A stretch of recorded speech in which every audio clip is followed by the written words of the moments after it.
Albert Pike said this about Freemasonry in this very book.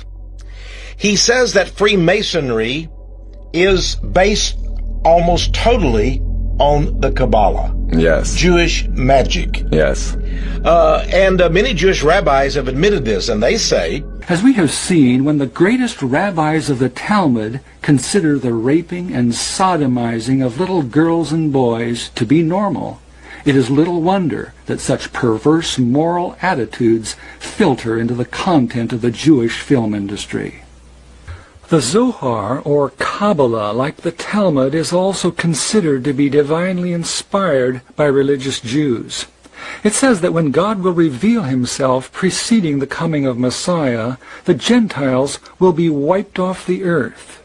Redemption will not be complete until Amalek, or Gentiles, will be exterminated. That in all of the rituals of Freemasonry, you will find the Kabbalah, the system of magic of the Jews. For example, the 30th degree of Freemasonry is the Knights of Kadosh. Yes. And it involves skulls and black robes and a knight laying in a coffin speaking from the dead. Yes. And all of this turning to the god of the underworld, the gods of the underworld, is all related to Jewish Kabbalah, because they believe in necromancy, yes, communication with the dead. And they believe that in the last days, a Kabbalistic master will come upon the earth, and there will be a Jewish utopia, a new world order of the Jews. But they must go along with what are called the Noahide laws and be good Gentiles and go along with Kabbalah. And if they recognize that the Holy Spirit is the serpent. And by the way, that's also taught in the 32nd degree of Freemasonry, the serpent is the Holy Spirit. This is Edward Alexander Crowley, also known as Aleister Crowley. He styled himself the wickedest man in the world. He believed himself to be the great beast. And he changed his name to Aleister Crowley, so it would add up in both English, Hebrew, and Greek Kabbalah as 666. In 1904, Crowley had a communication with an extraterrestrial being named Iwas. And this being, through his wife, kind of a channeling type operation, brought forth a book that was called the Book of the Law in 1904. And this book declared that the slain and risen God had stepped off the throne, and that a new God, the crowned and conquering child, was taking his place. He was a brilliant genius. He could play 8 chess games blindfolded. He was an accomplished poet, mountaineer, painter, writer. He had so many Masonic degrees that you could fill up 5 pages of a book with them. This guy was probably the most highly honored Mason in the world. And he began doing rituals to bring forth this crowned and conquering child. And he began to start what he called the cult of the fascinating child. And in doing this, he uncovered, without knowing it, the royal secret of Masonry. And what happened was, a gentleman came knocking at his door after he published a book.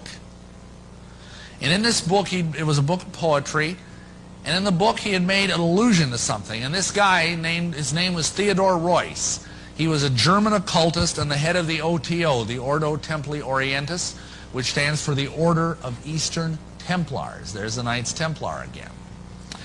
And this Theodore Royce told Crowley that he had given away the greatest secret in occult history. And Crowley said, "What do you mean? I don't even understand it." So the guy promptly initiated him on the spot to the 9th degree of the OTO and then explained the secret to him. And you're about to learn what this secret is. The secret is that as a Mason, you are promised immortality. Where do they get their promise of immortality? Simply, the secret that Crowley uncovered, probably through demonic intervention, is the secret that this immortality is conveyed through tantric sex magic.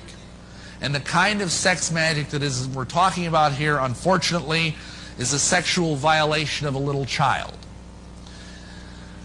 Crowley taught that the way you could live forever was by vampirizing little children sexually. And this, I apologize that this is so horrible, but Masons are doing this. Not all Masons, please understand me. Probably 1 in 100 knows about this. But this is a significant enough problem that I feel compelled to share it with you. This is why the Masons believe that they will live forever. They think every time they defile a little child, they steal some of that child's youth. What happens then is they believe that they are accessing alternate universes, alternate realities where they can become as gods. There is a belief that through this sexual perversion, they can access these tunnels into alternate universes, alternate realities. And the goal of this kind of magic is to find your own universe and become the god over that universe. And then once you're the god of this universe, you can start sucking the energy out of it. And you can use that energy through this child to live forever and ever and ever. I mean, this is such a problem that we are actually, I now know of 5 national support groups that are helping people that are survivors of Masonic ritual abuse. What is vital to consider is the significance of what occurred after Crowley's death and who followed these teachings, wholly or in part. Crowley had many followers. He had followers through his magical organization, the OTO, which still exists today.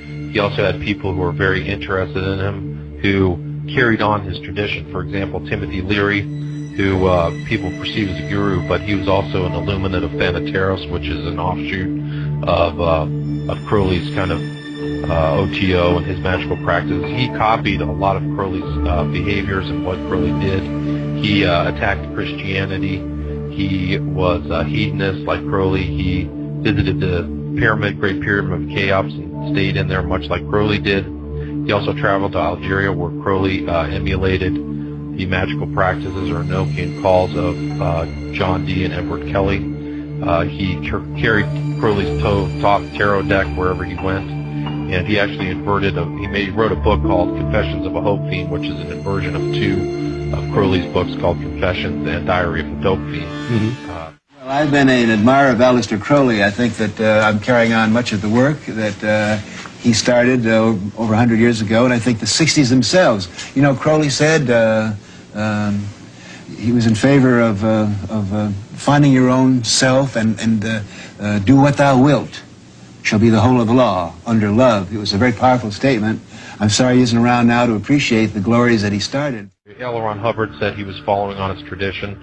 He actually started his religion or his new Age ideal church, the Church of Scientology, on the day that Crowley died in 1947. These people have a great influence on the world. There was Jack Parsons, who was the head of the Agape Lodge, which was the OTO Lodge out in California, and his scribe was actually L. Ron Hubbard. Charles Manson was a member of the Solar Lodge, which is an offshoot of the OTO.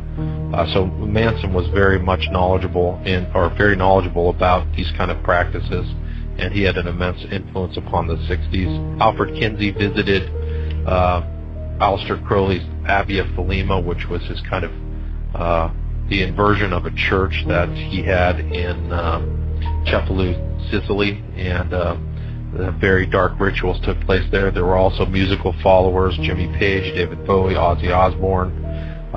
There's his ideas suffuse J.K. Rowling's books by Harry Potter. And I haven't read all of her books, but her movies and what I've seen, the references to Flood and Sirius, these are all highly occultic references that indicate that she knows quite a bit more than she's telling to the public. And these are books and movies that have been seen by billions of people. Ian Fleming was influenced by Crowley. He wrote the James Bond book. So it goes on and on.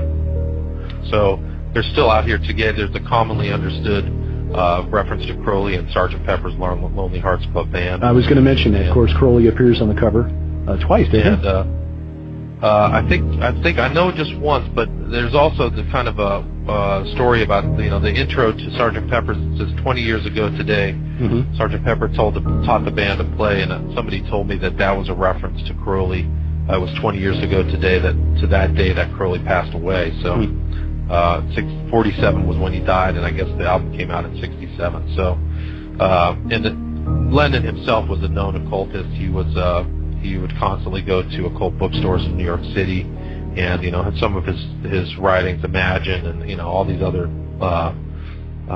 songs and stuff reference a lot of occult subjects. So Occult doctrines have led to the 1960s counterculture and led countless people down a path that has seen devastating results.